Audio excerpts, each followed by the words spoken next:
viongozi, ungesikia sauti, tafadhali viongozi, ungesikia ishauri.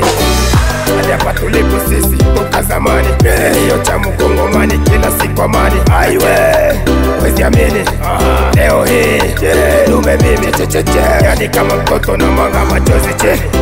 We usijiulize kwa nini haya yote ni kwa sababu ya amani.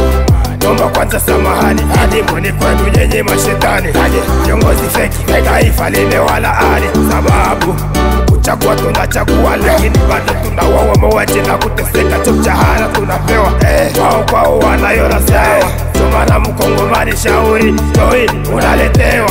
Baba mama kaka dada acha kushindia ukilewa. Shauri toi unaletewa. Tujipiganie yani tusingoje tukuje kutetewa. Adui amejipanga vema kwa kutuvamia. Tumana sauti na ipaza, wataka usikia waesikie, wataka upuzi wapuuzie. Mkongomani anataka mani paka atulie.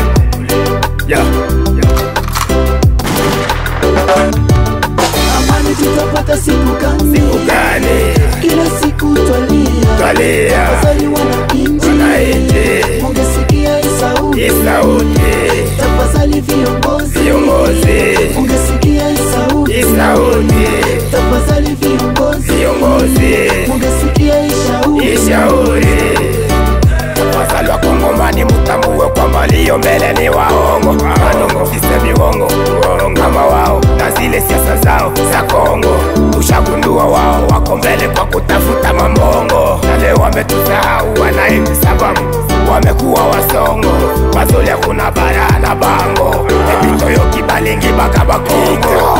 Tanzania kahatujiwe esengeli toyebi sababu paske bango nebazo bebi sa Kongo.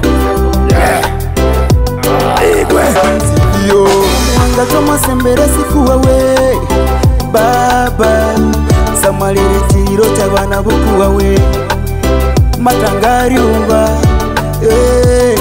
twalia amani baba